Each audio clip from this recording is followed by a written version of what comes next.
Hi అండి, welcome to my channel. AP ఉద్యోగులకి super good news అయితే రావటం జరిగిందండి. ఒకసారి పూర్తి వివరాలు అయితే వీడియోలో తెలుసుకుందాం. మీరైతే వీడియోని ఎక్కడ కూడా స్కిప్ చేయకుండా ఎండ్ వరకు అయితే చూసేయండి. వీడియో నచ్చినట్లయితే తప్పకుండా లైక్ చేయండి, షేర్ చేయండి.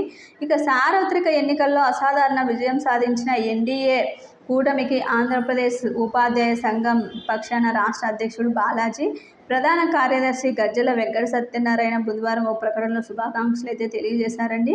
చంద్రబాబు నేతృత్వంలో ఏర్పడనున్నటువంటి నూతన రాష్ట్ర ప్రభుత్వ పాఠశాల విద్యకు తీవ్ర నష్టం కలిగించిన జీవో 117ను రద్దుపై మొదటి సంతకం చేసి ప్రభుత్వ విద్యా వ్యవస్థను కాపాడుకోవాలని చెప్పి కోరారు. ఇక మెగా డిఎస్సి నిర్వహించి రాష్ట్ర వ్యాప్తంగా ఖాళీగా ఉన్న 25,000 టీచర్ పోస్టులను భర్తీ చేయాలని అయితే కోరారు. ప్రతి పాఠశాలలో ఇంగ్లీష్ మీడియంతో పాటు తెలుగు విద్యను కూడా బోధించాలని చెప్పి తెలిపారు. సిపిఎస్ను రద్దుకు చర్యలు చేపట్టాలని గత ప్రభుత్వం కక్షపూరిత ధోరణిలో ముఖ్యంగా ఉద్యోగ ఉపాధ్యాయులపై పెట్టిన కేసులని సస్పెన్షన్లని ఎత్తివేయాలని చెప్పి విజ్ఞప్తి చేశారండి. ఈ విధంగా మొత్తానికి దీనికి సంబంధించి చంద్రబాబు కూడా కొన్ని కీలక నిర్ణయాలు అయితే తీసుకున్నారండి. గతంలో ప్రభుత్వం పెట్టినటువంటి కేసులలో ఉద్యోగులందరినీ కూడా ఖచ్చితంగా విడిపిస్తానని అయితే చెప్పడం జరిగింది. ఇది ఇప్పటి వరకు ఉన్నటువంటి లేటెస్ట్ అప్డేట్. మీకు వీడియో నచ్చినట్లయితే తప్పకుండా లైక్ చేయండి, షేర్ చేయండి.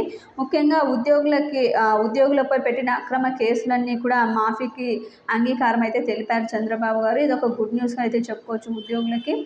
మీకు వీడియో నచ్చినట్లయితే తప్పకుండా లైక్ చేయండి, షేర్ చేయండి. Thank you for watching.